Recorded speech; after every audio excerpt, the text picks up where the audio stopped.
சீனாவின் டியான்ஜின் நகரில் ஷாங்காய் ஒத்துழைப்பு மாநாடு இரண்டாவது நாளாக நடைபெற்றது.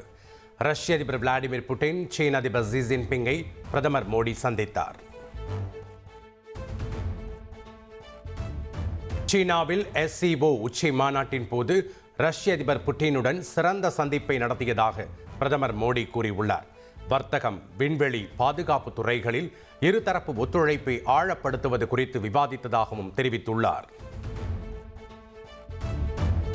சீனாவில் ஷாங்காய் ஒத்துழைப்பு மாநாட்டிற்கு பிறகு பிரதமர் மோடியும் ரஷ்ய அதிபர் புட்டினும் ஒரே காரில் பயணித்தனர். பிரதமர் மோடிக்காக 10 நிமிடங்கள் தனது காரில் ரஷ்ய அதிபர் புட்டின் காத்திருந்தார்.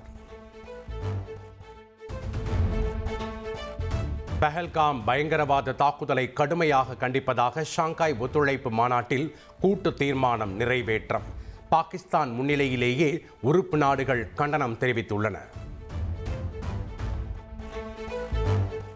SCO உறுப்பு நாடுகள் நீர் பகிர்வு ஒப்பந்தங்கள் உள்ளிட்ட இருதரப்பு ஒப்பந்தங்களை மதிக்க வேண்டும் என பாகிஸ்தான் பிரதமர் ஷபாஸ் ஷெரீப் வலியுறுத்தியுள்ளார். ஏற்கனவே உள்ள ஒப்பந்தங்களின்படி உரிய தண்ணீரை தடையின்றி வழங்க வேண்டும் என வேண்டுகோள் விடுத்துள்ளார். இந்தியாவுடனான வர்த்தகம் ஒருதலைபட்சமான பேரழிவு என்று அமெரிக்க அதிபர் டொனால்ட் ட்ரம்ப் விமர்சித்துள்ளார். அமெரிக்க இறக்குமதி பொருட்கள் மீது அதிக அளவு வரி விதிக்கும் நாடாக இந்தியா உள்ளது என்றும் அவர் கூறியுள்ளார்.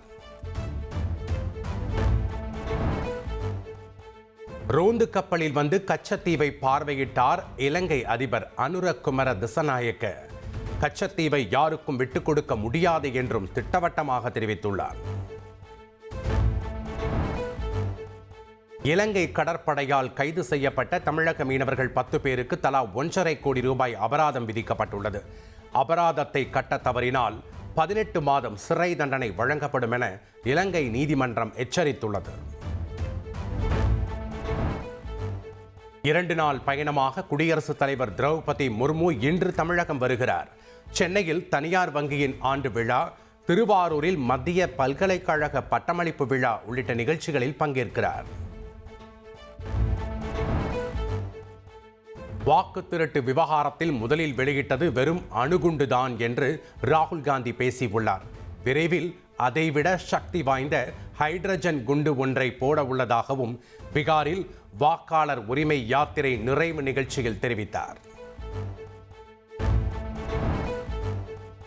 ஜெர்மனியில் முதல்வர் ஸ்டாலின் முன்னிலையில் 3201 கோடி ரூபாய்க்கு ஒப்பந்தங்கள் கையெழுத்தாகின. ஒப்பந்தம் மூலம் 3500 வேலை வாய்ப்புகள் உருவாகும் என தெரிவிக்கப்பட்டுள்ளது. தொழில் முதலீடுகள் குறித்து வெள்ளை அறிக்கை வெளியிட வேண்டும் என்று எதிர்க்கட்சித் தலைவர் எடப்பாடி பழனிசாமி வலியுறுத்தியுள்ளார். டிஜிபி நியமன விவகாரத்தில் திமுக அரசு முறையாக செயல்படவில்லை என்றும் அவர் குற்றம் சாட்டியுள்ளார். ஆசிரியர்கள் பணியில் தொடரவும் பதவி உயர்வு பெறவும் தகுதி தேர்வு கட்டாயம் என உச்சநீதிமன்றம் தீர்ப்பளித்துள்ளது. ஓய்வு பெறும் வயதை அடைய 5 ஆண்டுகள் மட்டுமே உள்ள ஆசிரியர்கள் பணியில் தொடரலாம் என்றும் தெரிவிக்கப்பட்டுள்ளது. 2023ஆம் ஆண்டு ஆசிரியர் தகுதி தேர்வில் தகுதி பெற்று ஆசிரியர் பணிக்கு காத்திருப்பவர்களுக்கு பணி நியமன கலந்தாய்வு அறிவிக்கப்பட்டுள்ளது. 2511 பணியிடங்களை நிரப்ப வரும் 3, 4ஆம் தேதிகளில் கலந்தாய்வு நடைபெறும் என பள்ளிக்கல்வித்துறை அறிவித்துள்ளது. TNPSC நடத்திய இளநிலை உதவி வரைவாளர் பணிக்கான தேர்வு வினாக்கள் சர்ச்சையாகியுள்ளது. ஐயா வைகுண்டர் மற்றும் மக்களை தேடி மருத்துவம் திட்டம் தொடர்பாக கேட்கப்பட்ட கேள்விகளின் ஆங்கில மொழிபெயர்ப்பு சர்ச்சையை ஏற்படுத்தியுள்ளது. பெட்ரோலில் 20% எத்தனால் கலந்து விற்பனை செய்வதற்கு எதிரான மனுவை உச்சநீதிமன்றம் தள்ளுபடி செய்தது. எத்தனால் கலக்கும் பெட்ரோலால் வாகனங்களில் ஏற்படும் தேய்மானம் குறித்து ஆய்வு நடத்த உத்தரவிடக் கோரியிருந்த நிலையில் தள்ளுபடி செய்யப்பட்டுள்ளது.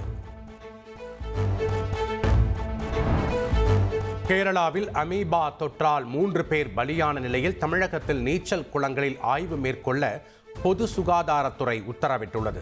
நீச்சல் குளத்தில் நாளொன்றுக்கு 2 முறை தண்ணீரை வெளியேற்றிவிட்டு குளோரின் பவுடர் தெளிக்கவும் வலியுறுத்தியுள்ளது. விஜயுடன் கூட்டணியா என்ற கேள்விக்கு எதிர்காலத்தில் எதுவும் நடக்கலாம் என OPS பதிலளித்துள்ளார். பிரிந்து சென்றவர்கள் சேர்ந்தால்தான் வெற்றி பெற முடியும் என்றும் தெரிவித்துள்ளார். குற்றச்சாட்டுகளுக்கு அன்புமணி பதிலளிக்காததால் அவர் மீது நடவடிக்கை எடுக்க ராமதாசுக்கு ஒழுங்கு நடவடிக்கை குழு அதிகாரம் அளித்துள்ளது. அன்புமணி மீதான நடவடிக்கை குறித்து வரும் வியாழக்கிழமை ராமதாஸ் அறிவிப்பார் என பாமக சார்பில் தெரிவிக்கப்பட்டுள்ளது. சாதிவாரி கணக்கெடுப்பு நடத்தினால்தான் வேலை வாய்ப்பு, கல்வி கடன் வழங்க முடியும் என்று அன்புமணி ராமதாஸ் தெரிவித்துள்ளார். கொடுத்த வாக்குறுதிகளை திமுக நிறைவேற்றவில்லை என்றும் செஞ்சியில் நடந்த நடைப்பயணத்தில் குற்றம் சாட்டினார். தமிழகத்தின் புதிய டிஜிபியை தேர்வு செய்ய 8 சீனியர் டிஜிபிக்கள் பட்டியலை மத்திய தேர்வாணையத்திற்கு தமிழக உள்துறை அனுப்பி வைத்துள்ளது. புதிய டிஜிபியை மத்திய தேர்வாணையம் தேர்வு செய்ய உள்ளது.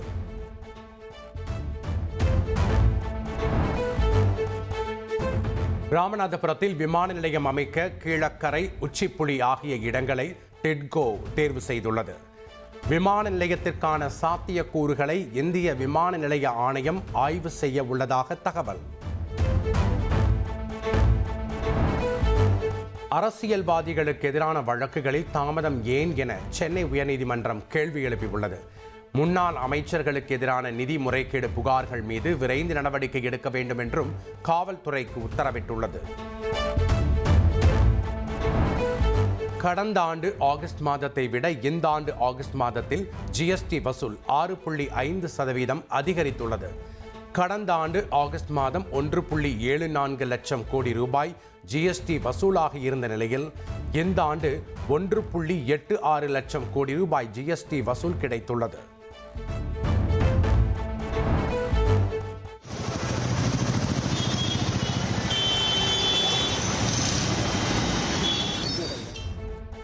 கனமழையால் டெல்லியில் கடும் போக்குவரத்து நெரிசல் ஏற்பட்டது. பல கிலோமீட்டர் தொலைவுக்கு வாகனங்கள் அணிவகுத்து நின்றதால் வாகன ஓட்டிகள் கடும் அவதியடைந்தனர்.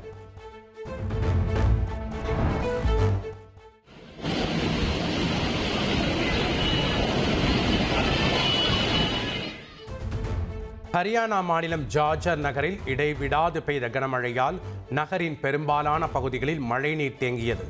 இதனால் வாகன ஓட்டிகளும் பொதுமக்களும் மிகுந்த சிரமத்திற்குள்ளாகினர்.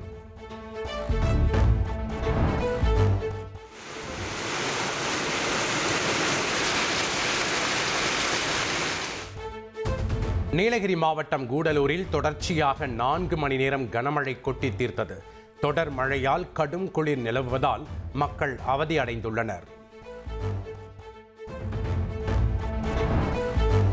4 நாள் தொடர் உண்ணாவிரத போராட்டத்தை காங்கிரஸ் MP சசிகாந்த் செந்தில் நிறைவு செய்தார். காங்கிரஸ் தமிழக மேலிட பொறுப்பாளர் கிரீஷ் ஜோடங்கர் மற்றும் செல்வ பெருந்தகை முன்னிலையில் குளிர்பானம் குடித்து உண்ணாவிரதத்தை முடித்துக் கொண்டார்.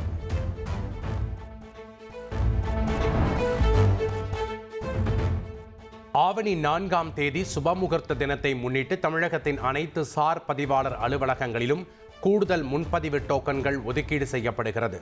ஒரு சார் பதிவாளர் அலுவலகத்தில் 150 டோக்கன்களும், 2 சார் பதிவாளர்களில் உள்ள அலுவலகத்தில் 300 டோக்கன்களும் வழங்க உத்தரவிடப்பட்டுள்ளது. திருப்புவனம் இளைஞர் அஜித்குமார் கொலை வழக்கில் CBI தாக்கல் செய்த குற்றப்பத்திரிகையை மதுரை மாவட்ட நீதிமன்றம் திருப்பி அனுப்பியது. பல குறைகள் இருந்ததால் திருப்பி அனுப்பப்பட்டதாக கூறி திருத்தப்பட்ட குற்றப்பத்திரிகை தாக்கல் செய்ய நீதிமன்றம் உத்தரவிட்டுள்ளது. தூய்மை பணிகளை தனியாருக்கு வழங்கும் தீர்மானத்தை ரத்து செய்ய முடியாது. தனி நீதிபதி உத்தரவுக்கு தடை விதிக்க சென்னை உயர்நீதிமன்றம் மறுப்பு தெரிவித்துள்ளது.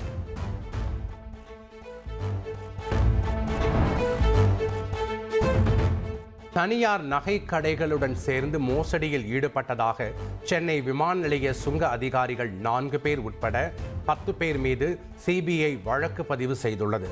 சுமார் 487 கோடி ரூபாய் மதிப்புள்ள 1200 கிலோ போலி தங்க நகைகள் ஏற்றுமதி செய்யப்பட்டுள்ளதாக முதல் தகவல் அறிக்கையில் தெரிவிக்கப்பட்டுள்ளது. கடந்த ஆகஸ்ட் மாதத்தில் மெட்ரோ ரயிலில் 99.09 லட்சம் பேர் பயணம் செய்துள்ளதாக மெட்ரோ நிர்வாகம் கூறியுள்ளது. நடப்பாண்டில் தற்போது வரை அதிகபட்சமாக கடந்த ஜூலை மாதத்தில் சுமார் 1 கோடி பேர் பயணம் செய்துள்ளனர்.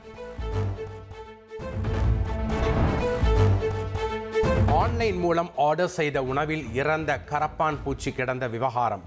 பாதிக்கப்பட்டவருக்கு 12,000 ரூபாய் இழப்பீடு வழங்க பிரபல உணவகத்துக்கு சென்னை நுகர்வோர் நீதிமன்றம் உத்தரவிட்டுள்ளது. கோவை மாவட்டம் சூலூர் அருகே பெண்ணை தாக்கி நகை பறித்த வழக்கில் துப்பாக்கி மற்றும் 18 தோட்டாக்களுடன் 2 பேர் கைது செய்யப்பட்டுள்ளனர். போலீசாரை பார்த்து தப்பியோட முயன்ற போது கீழே விழுந்து ஒருவரின் கை உடைந்ததாக தெரிவிக்கப்பட்டுள்ளது. கொடைக்கானலில் குணா குகை, தூண் பாறை, பைன் மரக்காடுகள், மோய சதுக்கம் சுற்றுலா தலங்களுக்கு ஒரே கட்டணம் வசூலிக்கப்படும் என வனத்துறை அறிவித்துள்ளது. 4 சுற்றுலா தலங்களுக்கும் தனித்தனியாக கட்டணம் வசூலிக்கப்பட்ட நிலையில் வனத்துறை புதிய அறிவிப்பை வெளியிட்டுள்ளது. சென்னை கொரட்டூர் அம்பத்தூர் சாலையில் 3வது முறையாக மீண்டும் பள்ளம் ஏற்பட்டதால் வாகன ஓட்டிகள் அதிர்ச்சி அடைந்தனர். போக்குவரத்து பாதிக்கப்பட்ட நிலையில் பள்ளத்தை சீரமைக்கும் பணி நடைபெற்றது.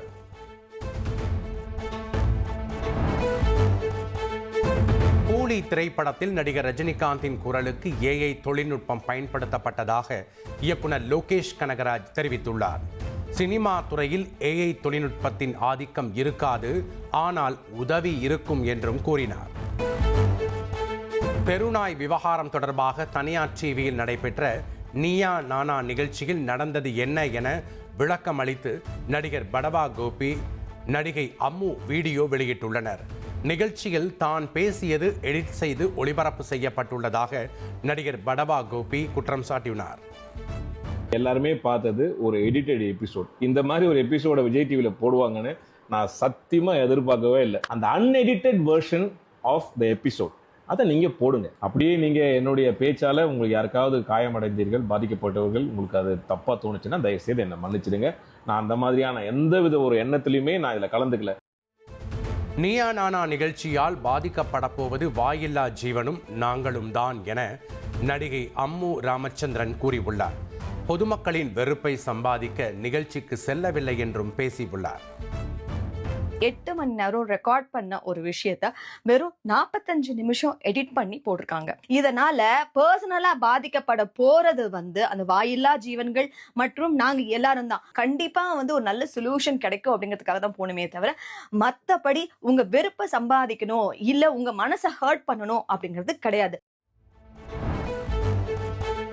பேட் கேர்ள் திரைப்படத்துடன் தனது தயாரிப்பு நிறுவனத்தை மூடுவதாக இயக்குனர் வெற்றிமாறன் அறிவித்துள்ளார். திரைப்படத்தின் வணிகம் பாதிக்கப்படுவது தயாரிப்பாளருக்கு அழுத்தத்தை கொடுப்பதாகவும் தெரிவித்துள்ளார்.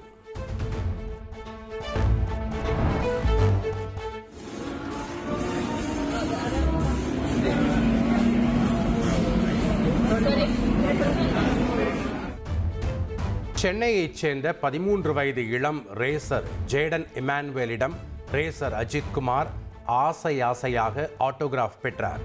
இந்த காட்சிகளை பகிர்ந்து ரசிகர்கள் மகிழ்ச்சி அடைந்து வருகின்றனர்.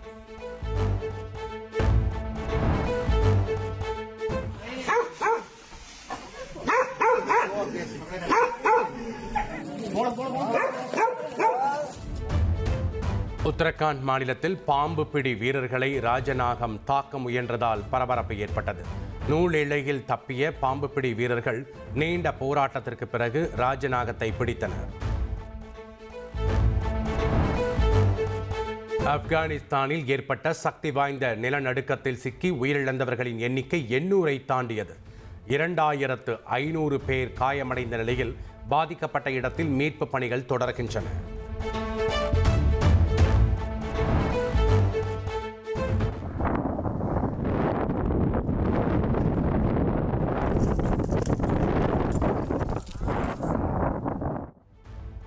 ஐரோப்பாவின் மிகப்பெரிய எரிமலையான எட்னா எரிமலையின் ஆபத்தான அழகை ரசிப்பதற்காக சுற்றுலா பயணிகள் குவிந்தனர். எரிமலையிலிருந்து 50 மீட்டர் தொலைவில் இருந்து எரிமலையை அவர்கள் ரசித்தனர். வானில் தென்பட்ட சிவப்பு நிற துருவ ஒளி சர்வதேச விண்வெளி மையத்திலிருந்து படம் பிடிக்கப்பட்டுள்ளது. சூரியனிலிருந்து வரும் துகள்கள் பூமியின் வளிமண்டலத்தில் உள்ள மூலக்கூறுகளுடன் மோதி இந்த சிவப்பு நிற துருவ ஒளி தோன்றுகிறது. எதிர்வரும் மகளிர் உலகக்கோப்பை கிரிக்கெட் தொடருக்கான பரிசு தொகையை 122 கோடி ரூபாயாக ஐசிசி உயர்த்தி உள்ளது. வருகிற 30ஆம் தேதி இந்தியா மற்றும் இலங்கையில் மகளிர் உலகக்கோப்பை தொடர் தொடங்குகிறது.